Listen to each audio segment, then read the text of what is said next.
Okay, so this is Mishlei 14 to day 2.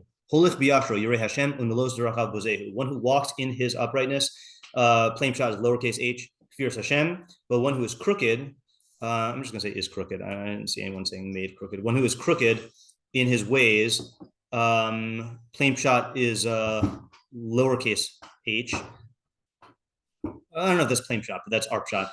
Despises or disgraces or disregards or rejects him.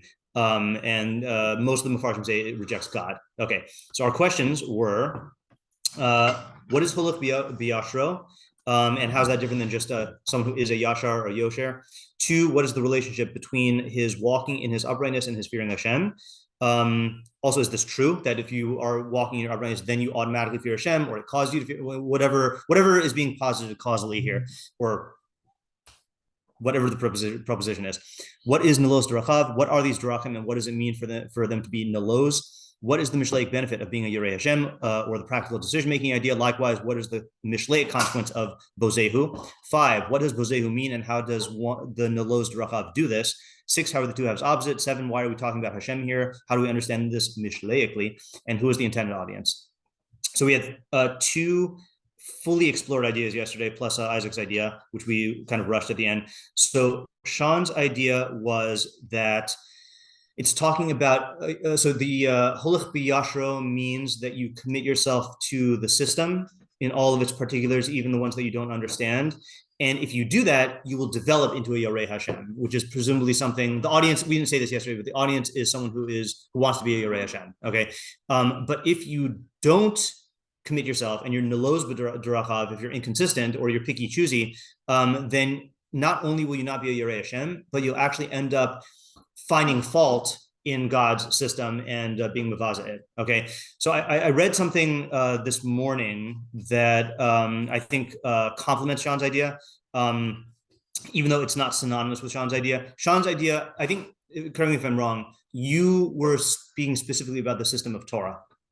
Okay, right. So I think there is an idea about systems in general that to the extent that the system is a good system, then this is also true. So Rivki, my student, sent me an essay written in 1962 called The Uses of Thinking, which I'm making my way through right now. But I want to read this paragraph here, or maybe 2 paragraphs. It's about philosophy. And yeah. Who wrote it? Who wrote it? Good question. James K. Feibleman, not to be confused with the excellent Steven Spielberg movie, The Feiblemans. But okay, so yeah. Oh yeah. So he says like this: in addition to wanting to know, meaning like wanting to know about reality, the individual has things he wants to do, aims he wishes to achieve, goals he would like to reach. But it happens that unless some consistent plan is followed, he may defeat himself. He may be undoing with his left hand what he is endeavoring to do with his right without ever understanding that this is the case. He may, for instance, he gives a good Mishlei example. He may, for instance, want the high regard of his fellows, but cheats them in order to gain it. And they, in their turn, may be so confused about values as to admire the success he has made in this way. Philosophy, which we're going to substitute here for system or Torah, okay? Philosophy can facilitate a forward progress in achievement through action by formulating a life pattern in which the individual can measure his progress and continually correct his direction. By occasionally glancing at his philosophical compass, he can keep from going off course. And then I'm not gonna read this whole other paragraph. Human beings can conduct their lives only in terms of some kind of framework. They are incapable of merely existing in a helter-skelter world. The framework is usually presented to them by a currently fashionable and dominant institution, a church or a state, but what is presented in this way is nothing more or less than philosophy. So I thought that was just a good articulation of, it's actually Sean's idea and a little bit of Ariel's idea as well, of the benefits of having a system that you can use to keep the clarity of your values and your actions and course correct throughout the way, as opposed to helter-skelter of choosing each and every individual decision based on whatever values are moving you at the time. So again, not a chiddush or anything like that. Okay, then we had Ariel's idea, which was in some ways the opposite, which is that the main thing, walking with uprightness, means being able to be internally consistent. And that is going to lead to being able to be Yarei Hashem, because Yiras Hashem is a consistent system. But if you yourself are inconsistent when following things, you don't have that ability to stay the course. So then you're going to end up warping the system, and that's going to be bad. And then Sean added to that the midah of making your values consistent is also going to help you to continually integrate Torah into your value system and search for an overarching consistency. Yeah. Yeah. The internal consistency, is that just another way of saying your own system, internal system? It might be. I'm undecided whether it means, because I think the problem is people don't start off with their own system. People do start off with just a hodgepodge of particulars. So I think consistency with whatever principles you're adapting, I think is the quality that you're talking about. Yeah. Okay. Then Isaac mentioned that the Yiras Hashem is the Mishlei Yiras Hashem of consequences, like Mishlei consequences, and Holich B'Yashar means that you are hold on a second. No. Yeah, Holich B'Yashar means that you're consistently applying the Mishlei framework to the particulars, and then that will lead to becoming Yiras Hashem. And if you to Yarei Hashem, and if you don't do that, then you'll end up disparaging Hashem. Okay, David, you had an idea yesterday. Yeah, not an idea as much just like a mechanism for how the Boseihu can work. Yeah. I think particularly going to the him as a lowercase him. Yeah. That people will look at someone who doesn't live. They'll look at a person who doesn't live by a consistent way of thinking and doesn't live by a set of principles. And they'll try to distance themselves from that person, and they'll look down upon a person like that. Interesting. So, who is the Bose? Who is being Bose? Who? People are Bose this guy. Okay, right. So the only thing I'm grammatically I don't know if it works out is Bozehu means he disparages him. So you have two singulars. So you're going to need someone who is going to be the he, the specific he. That is Bose, the guy who's Nilos Drakov. Yeah. Okay. Yeah. So I'm not just giving the idea, just the reading. Okay. So let's go to the Metzudas. Yes. Tiny approach. Yeah, sure. Normally, someone only be perfectly consistent in all their actions if they really are upholding to the principle. So even if there's some kind of value you kind of like or cherish, usually there's some cases in your life where it's not going to be the most pleasant to act that way. Yeah. And then if you're not really upholding to the value, you're going to switch in those rare, edge cases. So the main person who's really going to 100% keep to a certain value system, someone who recognizes that the values are external and more real than he is. Interesting. Okay, good. That fits in better with Sean's idea, I think, than Ariel's, but it brings out a nuance. So that's good. Okay, so let's do the Metzudas David and pair it with the Meiri, because I think they take similar approaches. Okay, so Metzudas David reads it contrary to the way we've been reading it. Bottom right corner, I believe. He says, Holich b'yashro, haholich b'derech yashar, hu yarei as Hashem. So the guy who walks on the upright path, he fears Hashem. Okay, he does not really explain what that means. Fine. V'hamesir drachav mina yosher. So remember, he defined Nilos not as crooked, but as one who deviates or removes. So one who removes his own ways from yosher, yivaze es haholech b'yashro. He disparages the guy who is walking b'yashro, ki machshivo l'ksil, because he considers him to be a fool. Yeah, Ezra? I thought that's what Doug was saying, and I was actually So that he's answering the question that David was not answering, which is that who the singular he pronoun refers to. So it's the guy who is Nilos b'drachav will be mavaza the Holich b'yashro. Yeah. It's interesting. A few weeks ago, Rashi commented about which parsha was exactly that. It's the same thing about who will disparage Teshuvah. It's a completely different take. It's like if you don't learn it well, then you will be disparaged. Like if you don't know the halacha well, if you do, then you won't be. But here it's saying no, one that doesn't do it well, he's going to disparage others. Right. So correct. So the way that I saw that you can unify them is I think it is one of the commentaries up here. I didn't like this as a pshat. Which is why I didn't plan on reading it. But yeah, the actual Ibn Ezra right here, Ibn Ezra Ksav Yad, Holech Hatam Mishu Yarei Hashem Holech B'Yashro Haroy Laleches. Okay, so the guy who fears Hashem will walk on his upright path that is proper to walk on. Unalos Torah Minifal. Oh, he's just explaining why there's a nun. Ma'avis bidrachav, someone who is crooked in his own ways. Boze Hashem bidrachav hara'im. He is degrading to Hashem through his bad drachim. So I think both can be true. So in other words, this guy who's Boze okay, I'm kind of like mixing and matching here. Okay, I'm being helter-skelter. But the Holech B'Yashro, sorry, the guy who's Nelos in his own ways will be Mavaza, the guy who's Holech B'Yashar. And meanwhile, it'll be what Sam is saying also, he himself is not Holech B'Yashro, and his actions will be degrading in an objective sense to Hashem, because he's not following, the correct path. Yeah. Okay, hold this thought, because I do want to define the executive decision. I just want to read the Meiri first before we go in the Mitzudas, because I want to pair them. So the Meiri on the left column, last line, Holech B'Yashro Yareshem Unelos Rachab Bozeo Nimshach Inyan Shalafanav. Klomar, this is going continuing on the subject before it, which is the women. Okay. Klomar Shiur, the guy who fears Hashem, who hamashlim.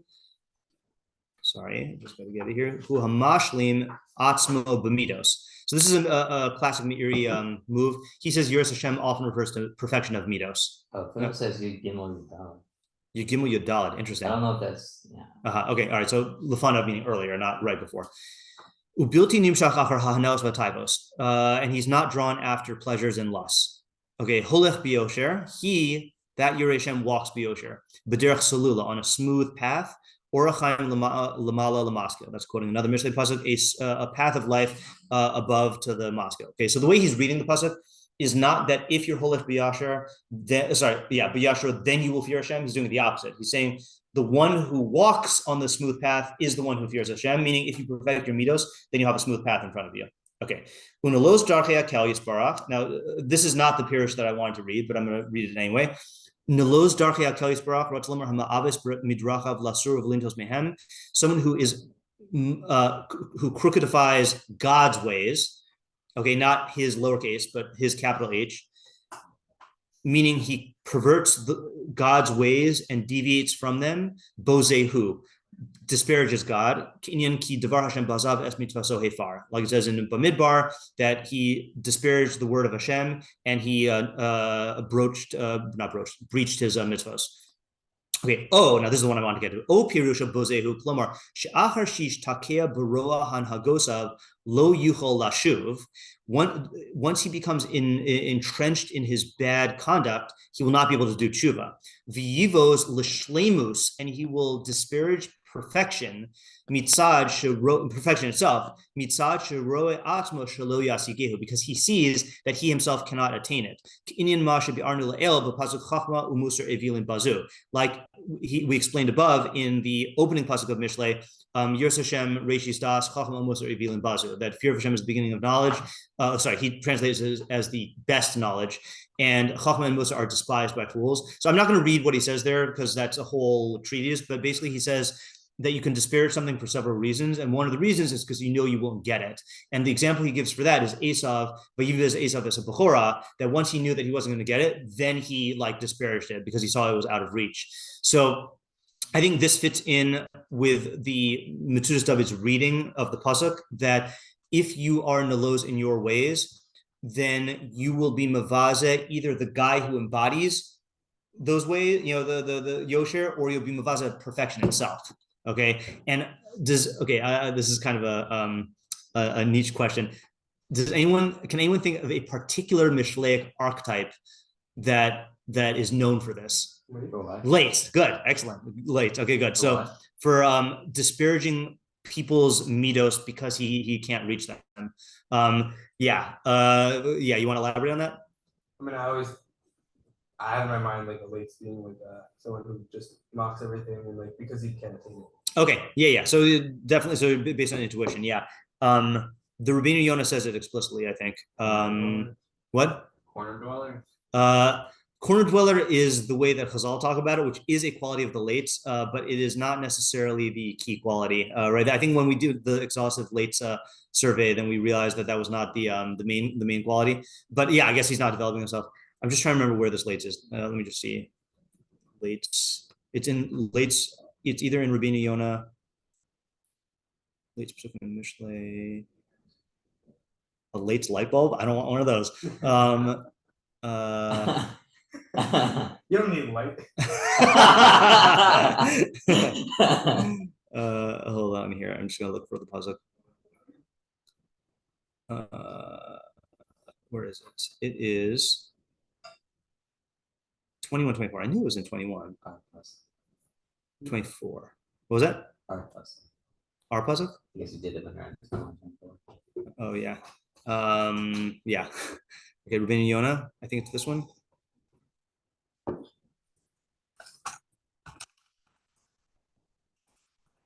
Yeah. So he says, I'm not gonna read the whole thing. He says, Gam, so he's talking about the lates. Gam, begodel gavaso, due to the lates' great haughtiness, yifgum v'yafchis hamalos, he will like blemish and diminish virtues, meaning he'll make fun of good midos themselves. And he will not see in his own soul, in his own self, any one of these blemishes. And if he did see his own faults, then he'd be too ashamed to disparage others. Okay, so what is the idea here? Again, just to reiterate here that that if you are not holech b'yosher, not only will you not become a Yarei Hashem, but you'll make fun of the guy who embodies Yiras Hashem and Yashrus, or you'll also make fun of virtues themselves. So what's the idea? Or the Fiddish? Yeah, Sam? I think that it's like it's a natural defense mechanism. Right. Because ultimately, you're going to feel miserable about yourself if you have like the right perspective. Right. But if you trick yourself to thinking that, oh no, like I'm doing the right thing, or he's wasting his time, right, then you can justify it in your own. Okay, so it's definitely a defense mechanism that if you allow the cognitive dissonance to occur, where you see that you're not living in line with these ideals, so then you would feel bad about yourself. So instead, what's the word? Shun it. Yeah, shun it. But what do you call the kind of talk? Not down talk. That's not a thing. Deride. Deride. Yeah. There's a specific phrase. Scorn. Scorn. Yeah, or whatever. Yeah, these are all good words. This is just not the thing of. You scorn the things, so you don't have to the values or the people, so you don't have to feel bad about having them. But I guess my question is, what is the Mishleic consequence of this? Well, I mean, if people see that, they're gonna say that you actually mean that.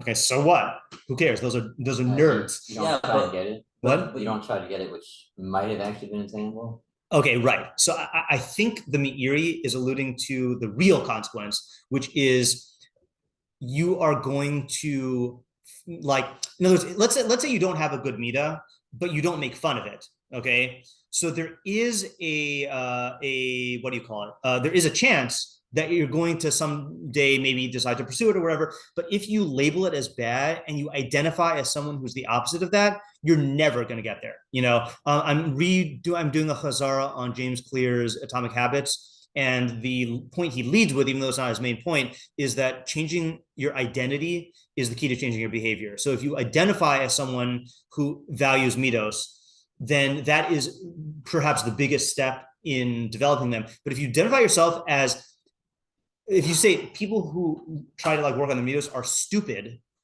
and I am not one of those guys, you're completely just cutting yourself off from that. And the Rambam himself, I'm just realizing now, says this.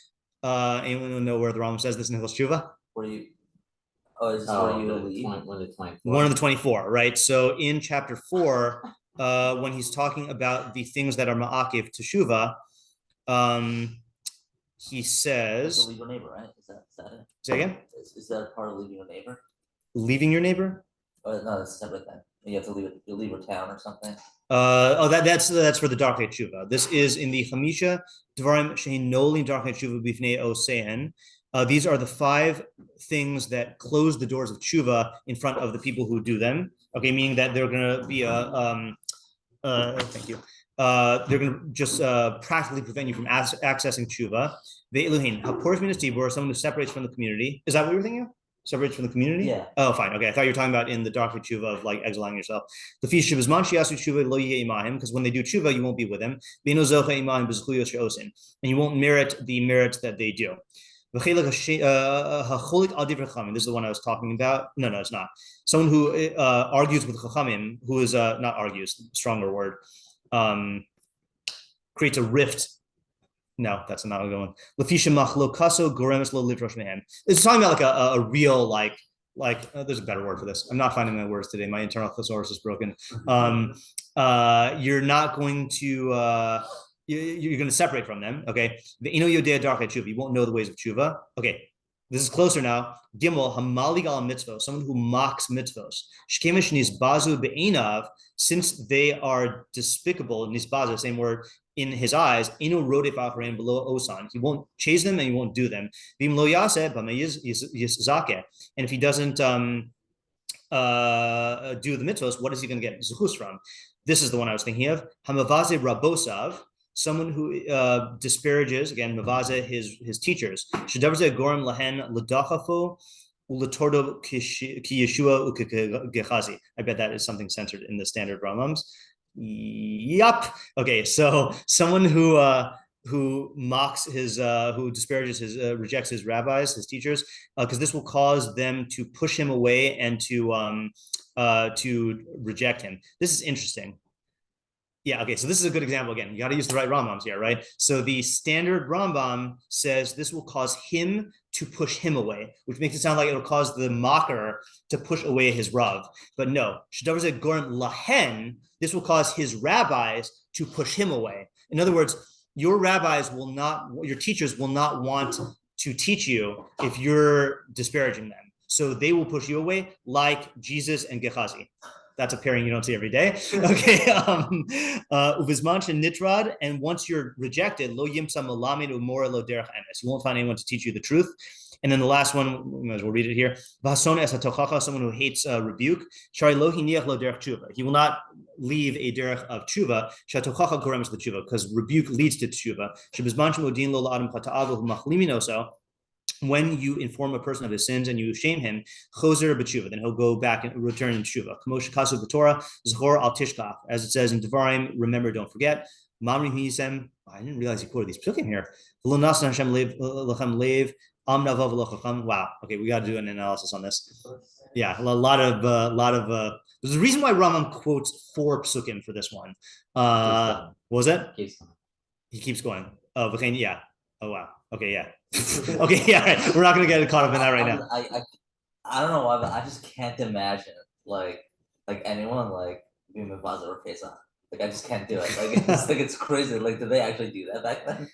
Well, Mavaza can take different forms, right? There's like an aggressive overt bizui, but then there's also a rejection and a downplaying of like, for example, you probably, and I'm not saying this like, you know, I'm just using your running with your example. You could see someone saying that's just Rav Pesach's opinion, like, you know, like that's a bizui, you know. Yeah. But that's not what the Rambam was talking about. That's not like. I don't know. I'm not sure. I mean, on the one hand, you're right that it might not cause them to be docha him, but you know, I could see certain cases where that's the case. You know, like yeah, Isaac. I actually remember people being Mavaza or Pesach. Oh yeah, of course I do. Like, yeah. Sorry, go ahead. I interrupted you. Yeah, no, I didn't have much to say about it. It's just I remember people actively doing that. Yeah, right. So in when I first came to yeshiva, Rav Pesach had just started teaching the middle shiur, and there were still enough people who remembered him as like a youth, you know, and they knew he was a great chacham, but like they were muvazing him because of the way that they related to him in the past, or because he wasn't, you know, like there are different reasons for people doing that. Yeah. I mean, even in the past 10 years. Yeah. Yeah, definitely. Or we said like changing methodology. Exactly. Yeah. Right. That was another example I was going to give, is that yeshiva that shall not be named at one time had a bunch of students that came from there to here, and they just basically like didn't say it outright, but they're like, yeah, Rav Pesach doesn't know how to learn, and they thought that they just knew how to learn better than Rav Pesach, and he had to put them in their place, and those are precious recordings. Yeah, okay. Okay, on one of the secret sites. Okay, so I think that is the real Mishlei consequence here. Okay, that you're going to become you're going to cut off all hope of you doing tshuva and reforming your midos because you've broken your identification with good midos or with people who have good midos. Okay, ready for a completely different interpretation. This one is this is a fun one. You're gonna love this one. Okay. Let's take a look at you're a unique guy, Ariel. You have strong opinions. So this is the Ho'il Moshe, who is Rav Moise Tedeschi, or Rav Moshe Hai Ashkenazi, who is Shadal's informal Talmud, 1821 to 1898, who I've grown to really, really love. Holech Biashro, someone who walks in his uprightness. B'derach Yasha Haroilo, in an upright path that is fit for him. Hu Yirei Hashem, Mechavdo Bemis. He fears Hashem and truly honors him. Okay, Lo HaMakriv Korbanos Larov, not someone who just like offers a lot of korbanos. O Hashomer Chukim B'diuk, or someone who keeps chukim in a precise way. Okay, Unelos Drachav. Someone who's crooked in his ways, gam im yihye nadiv lev, even if he's very generous, o chared al dikduke mitzvos, shebein adam lamakom, or he's very meticulous when it comes to mitzvos being adam lamakom, bozehu, he disparages Hashem. Okay, so plain shot is he's talking about someone who is yashar, and I don't know the exact definition of yashrus here, and I don't know if it matters, but it's clearly some sort of moral quality, you know, someone who's a holech yashrus, even though he's not on the highest level of generosity, of korbanos, or being meticulous about, you know, his esrogim or his tefillin or his chol Yisrael, you know, right? So like that type of person who is focusing on Yashrus and not the chumras is Yirei Hashem in truth and mechabed him in truth. And you notice, why is he saying mechabdo? Where does he get that from?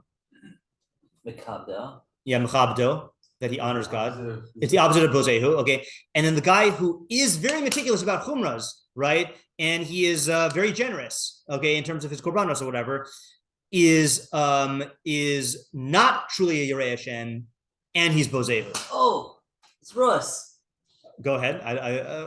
When you say that, sometimes I know what you mean. Sometimes I know. I know. Ariel Shita is you know, the Chazal say God was he's tako b'oraisa bara alma. God looked into the Torah and created the world. Ariel says he's tako b'megillas rus bara alma, that God looked into Megillas Rus and everything's in there. Yeah, go ahead. Oh, this is yeah. This is Rabbi Shir. Yeah, go ahead. I think he starts off with saying that like there are mitzvahs. Like he has two extremes. There are people who just like are super medactic in the mitzvahs, but they're not focused on like the perfection of those mitzvahs. Yeah. And then there's the opposite extreme. Is like there are people who are not there are people who are so into philosophy, but they're not like learning.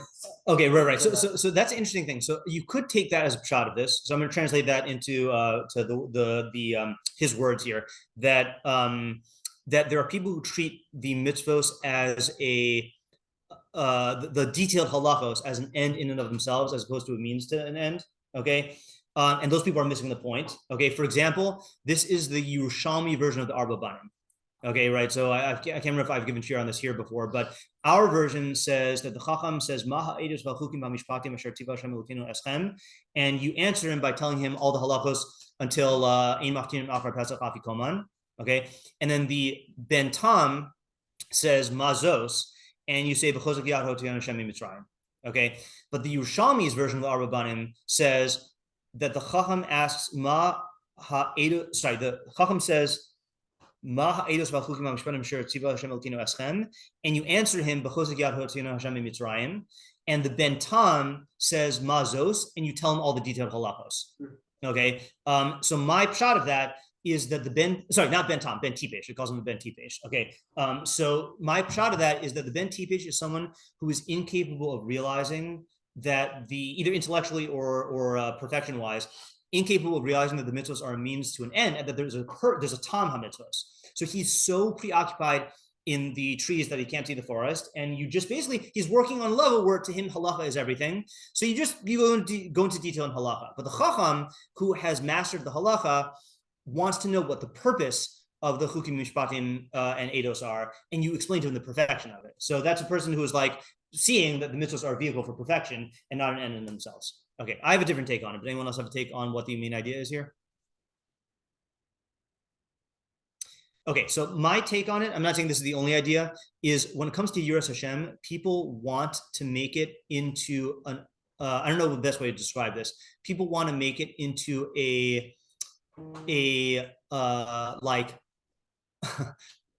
binary, litmus testy, checkboxy, external action type thing. In other words, they want to be able to define themselves as a Yirei Hashem based on externals, okay, and on a checklist. So it's very tempting to say, yeah, if you keep Chalav Yisrael, you are a Yirei Hashem, right? If you wait extra time after after Shabbos to be machmir, if you put on 2 pairs of tefillin, right, then you're a Yirei Hashem.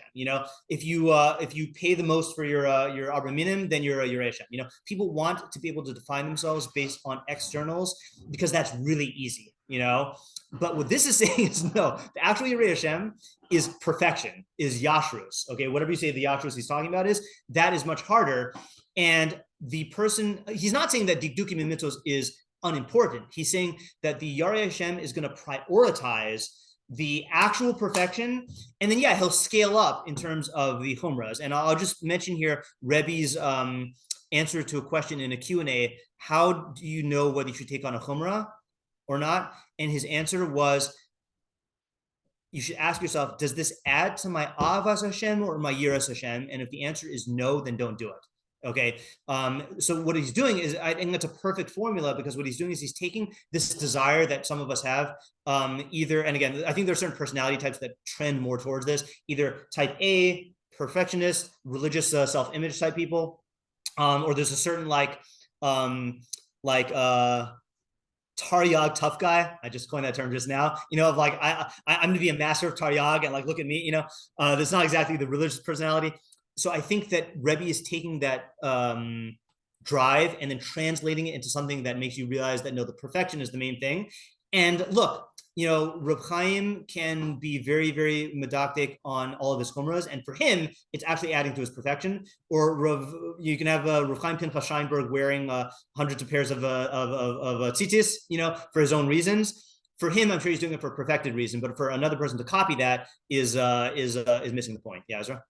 So there's actually a Rishon on we use a parish on mostly Shiur Hashem Shav.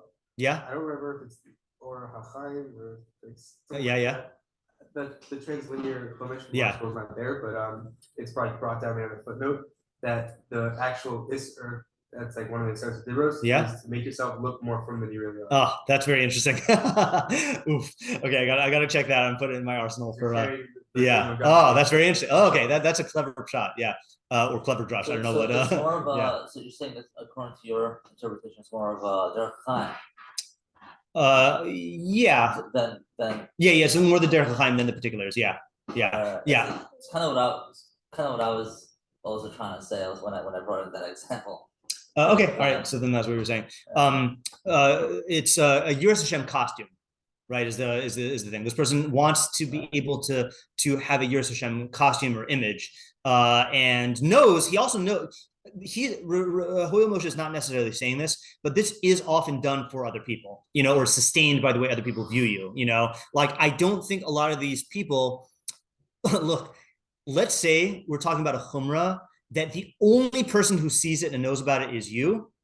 If you're doing that, it still might come from a neurotic thing, but it's not the common case where you're doing it for an image that you're projecting. That's like almost a level. Yeah.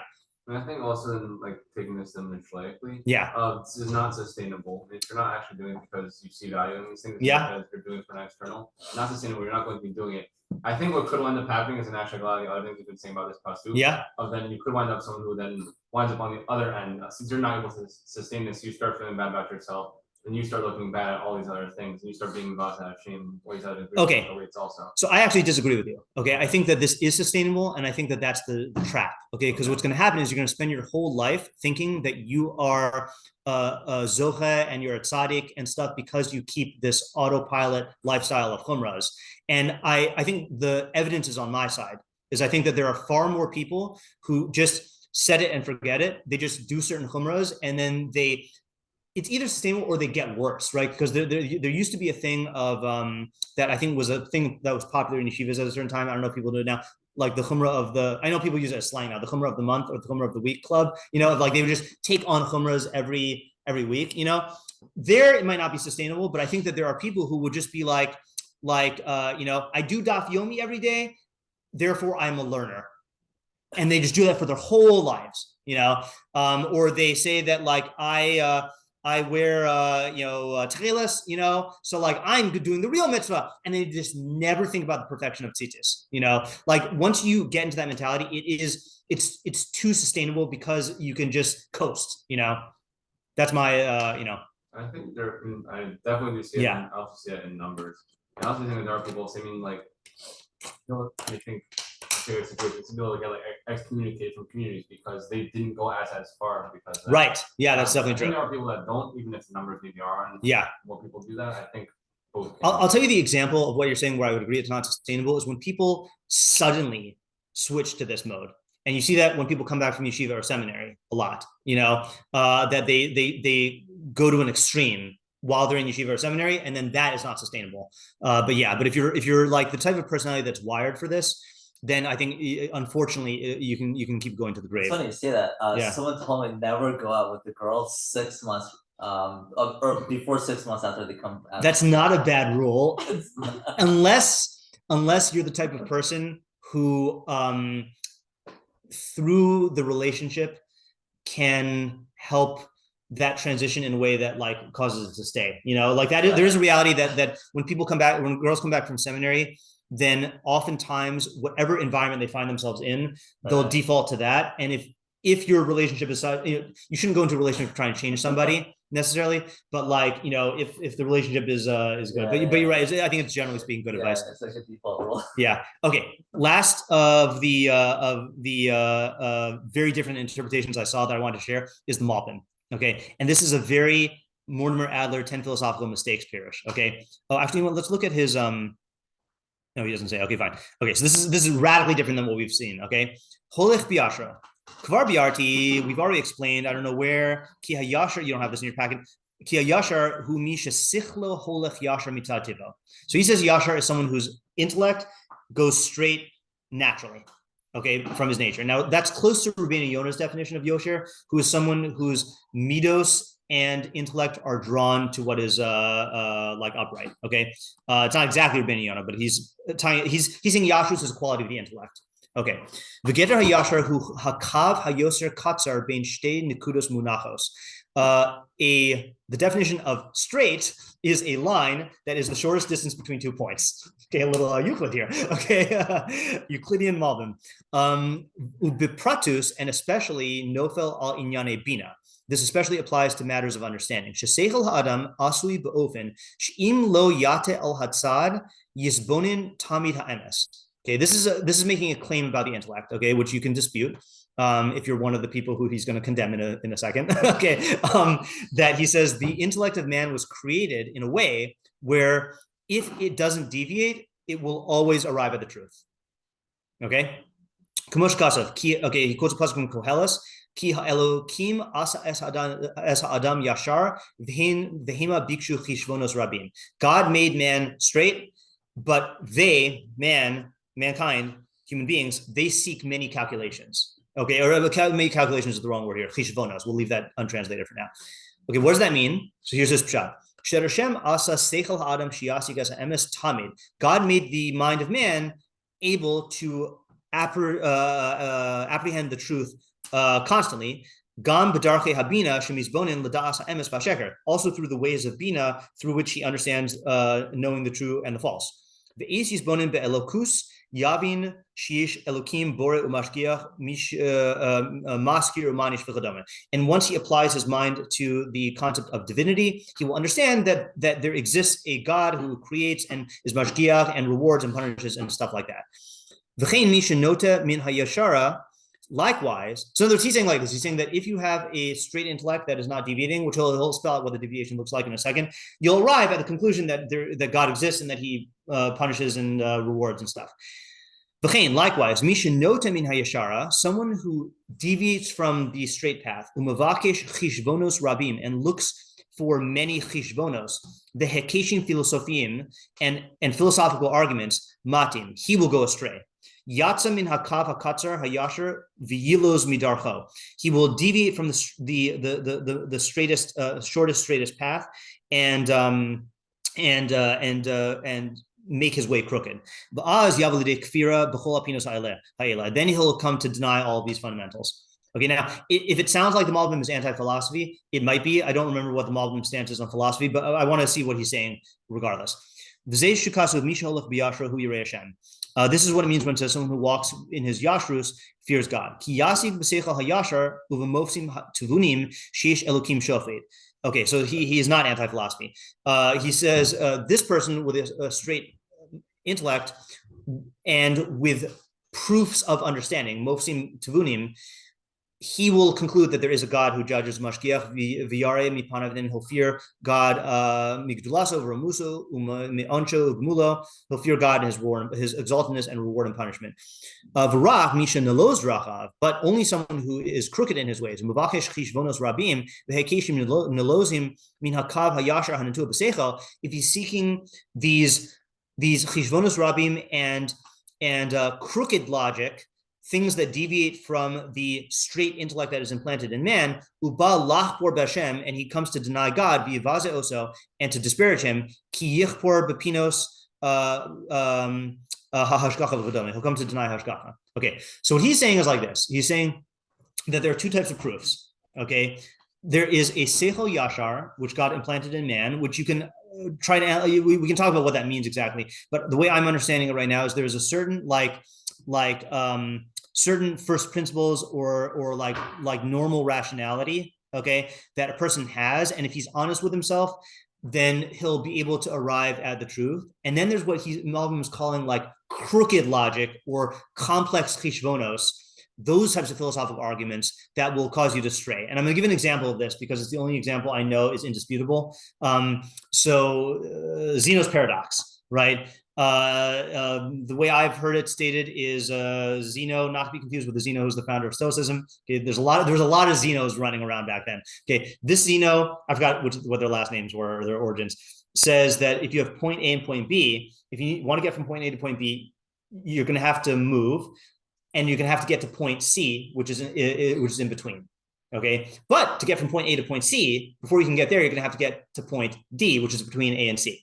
But in order to get there, you're going to have to, so basically you see from here, logically, there's no such thing as motion.